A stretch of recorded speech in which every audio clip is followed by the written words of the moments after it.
샬롬. 오늘도 하나님 말씀 앞에 나오신 여러분 환영합니다. 우리 함께 기도하겠습니다. 하나님, 오늘도 우리에게 귀한 말씀 주시니 감사합니다.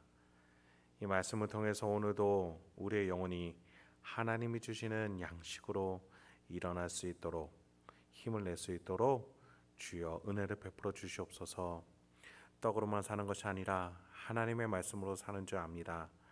오늘 우리 성도님들과 저에게 말씀이 주는 놀라운 은혜, 말씀이 주는 기쁨과 확신이 이 시간 주어지게 하여 주시옵소서.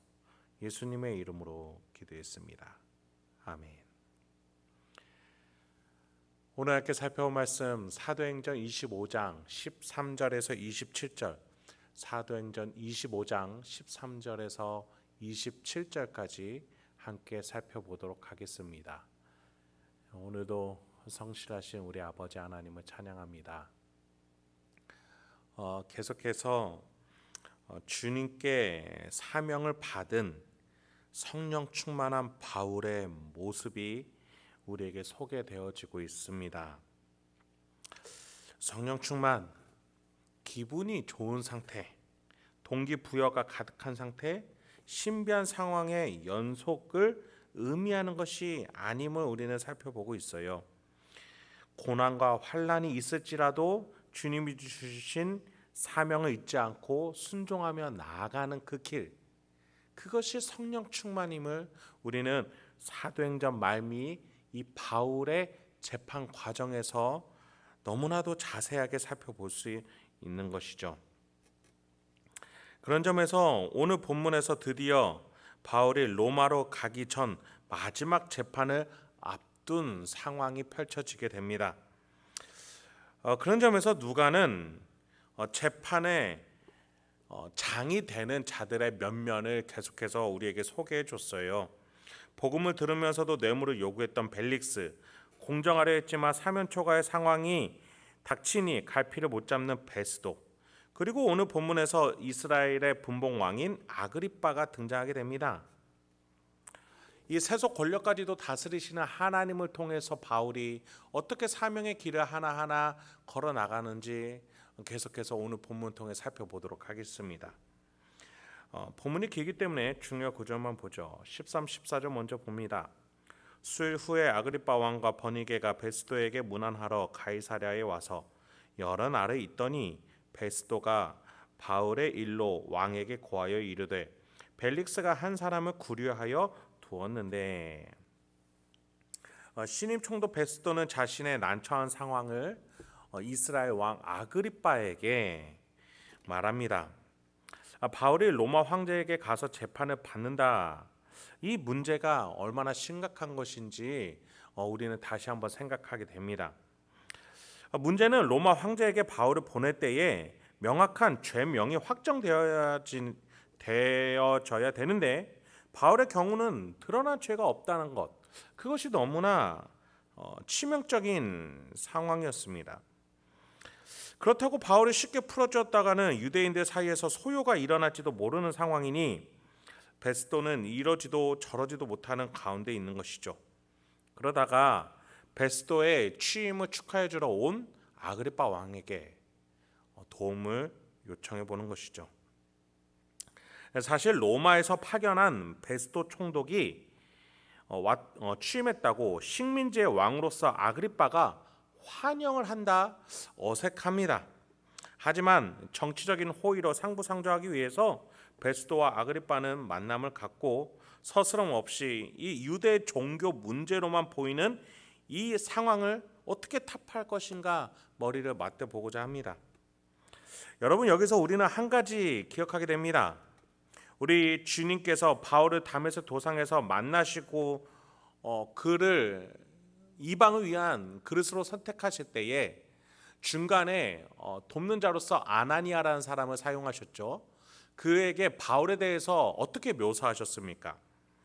주께서 이르시되 가라, 이 사람은 내 이름을 이방인과 임금들과 이스라엘 자손들에게 전하기 위하여 택한 나의 그릇이라.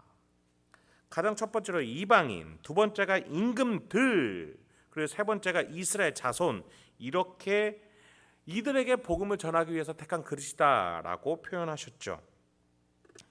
그렇습니다. 바울은 이방인들에게 복음을 전하면서 하나님의 복음의 경계가 어디까지인지 증명하게끔 하셨고, 또 권력가들에게 복음을 선언함으로써 세상이 운영되는 원리는 인간이 아니라 성령 충만한 자를 통해서 하나님의 복음을 선포하셨고, 그래서 이 세상의 왕으로서 예수 그리스도가 서셨음을 증명케 선언케 하셨습니다. 마지막으로 유대인들에게 다시 한번 복음을 전함으로써 유대인의 교만으로 이방인이 구원을 얻게 될 것이라는 놀라운 영적 원리를 전했죠. 이러한 하나님의 도구로서 바울을 하나님은 선택하셨던 겁니다. 그런 점에 있어서 오늘 아그리빠 왕의 앞에서 서게 됨으로써 이 약속이 더 전진하여 이루어지게 될 것입니다. 여러분, 성령 충만은 모든 것이 잘 되는 상황을 말해주지 않습니다. 하나님의 약속과 계획이 이루어지는데 함께하며 순종하는 그 상태, 내가 고난과 환난에 있을지라도 하나님이 이끌어 가시는 그 인도하심을 따라가며 두려워하지 않고 염려하지 않는 그 상태, 그것이 바로 성령 충만임을 우리는 바울을 통해서 배울 수 있는 것이죠. 드디어 아그리빠 왕이 바울에게 접근하게 되는 상황이 펼쳐집니다. 23절부터 26절을 한번 보죠. 이튿날 아그리빠와 버니게가 크게 위험을 갖추고 와서 천부장들과 시중의 높은 사람들과 함께 접견 장소에 들어오고 베스도의 명으로 바울을 데려오니, 베스도가 말하되 아그리빠 왕과 여기 같이 있는 여러분이여, 당신들이 보는 이 사람은 유대의 모든 무리가 크게 외치되 살려두지 못할 사람이라고 하여 예루살렘에서와 여기서도 내게 청언하였으니 내가 살피건대 죽일 죄를 범한 일이 없더이다. 그러나 그가 황제에게 상소한 고로 보내기로 결정하였나이다. 그에 대하여 황제께 확실한 사실을 아를 것이 없으므로 신문한 후 상소할 자료가 있을까 하여 당신들 앞, 특히 아그리빠 왕 당신 앞에 그를 내세웠나이다. 총독 베스도가 대제사장 무리들과 바울 그리고 아그리빠 왕 앞에서 모임의 취지를 설명하죠. 특히 죄가 특정되지 않는 바울을 황제에게 보내는 데 있어서 죄를 명확하게 해야 될 것이다. 이 이슈가 정확하게 무엇 때문인지, 무엇이 사실인지를 드러내놓고 황제에게 보내야 된다. 그것을 베스도는 설명을 합니다. 그런데 그 자리에 오는 아그리빠 왕의 왕을 보고 누가가 뭐라고 표현하는지 좀 봐야겠습니다. 23절 보니 크게 위험을 갖추고 왔다.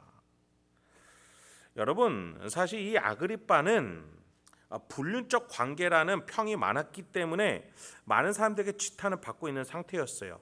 즉 재판장으로서 서기 위해서 자신의 힘으로 자신의 권위를 세우려고 했던 자였음을 누가는 표현해주고 있습니다. 여러분, 그간 벨릭스, 베스도, 아그리빠 이 세 사람 모두 바울 앞에서 재판장 노릇을 하려고 했던 이들이었지만, 모두가 자신의 힘으로 어떻게든 이 난제를 풀어보려고 했지만 결국에는 그렇지 못했고, 또 아그리빠도 그럴 것으로 우리는 누가의 표현을 통해서 암시를 알 수가 있는 것이죠. 돈과 뇌물 또는 유대인과의 정무적 관계로 이 문제를 풀려고 하니 풀어지지가 않는 것이죠. 그렇게 마지막 재판 현장 아그리빠 왕에게까지 온 것입니다. 로마 황제에게 바울을 이 상태로 보낸다면 베스도나 아그리빠나 황제에게 질타받을 것이 뻔합니다. 아무런 죄도 드러나지 않은 자를 황제 앞에 헛속으로 내세우니 당연히 자신들의 무능력을 드러낼 꼴이 돼버릴 겁니다. 말씀을 마치겠습니다. 여러분, 성령 충만한 복음을 전하는 자 앞에서 세상의 그 어떠한 재판장들도, 또 복음을 반대하는 그 어떠한 무리들도 이 바울을 상대하지 못하고 있음을 우리는 보게 됩니다. 오히려 하나님은 이 바울을 지키기 위해서 이곳 환난을 당하러 로마 군에게 잡혀 재판장으로 계속해서 내세우고 계십니다. 왜요? 가장 안전하고 로마로 갈 수 있는 빠른 길이기 때문입니다. 여러분, 하나님의 섭리는 이렇게 놀랍고 신비스럽습니다. 우리 인생 가운데 고난과 환난이 온다면 하나님의 놀라운 섭리가 그 속에 숨겨져 있음을 믿으시기 바랍니다. 그래서 우리에게 가장 필요한 것은 그 하나님의 섭리를 따라 믿을 수 있는, 나의 사명을 기억하며 그 길을 걸어나가는 성령 충만하여 순종하는 우리의 믿음임을 기억하시기 바랍니다. 그래서 오늘 하루도 내 멋대로의 믿음이 아니라 하나님과 교제하며 나에게 주신 사명에 다하면서 성령 충만하여 말씀과 기도 안에서 은혜로 가득하고 확신으로 가득한 상태로 한 발걸음 한 발걸음 이 인생길을 걸어나가며 명예롭게 오늘 하루를 살아내시고 승리하실 수 있는 저와 여러분이 되길 소망합니다. 함께 기도하겠습니다. 하나님, 오늘도 우리에게 귀한 말씀 주시니 감사합니다. 이 말씀을 통해서 오늘도 내가 어떻게 살아야 되는지, 어떠한 판단과 결정, 태도로 살아야 되는지 주여 하나하나 알려주시옵소서.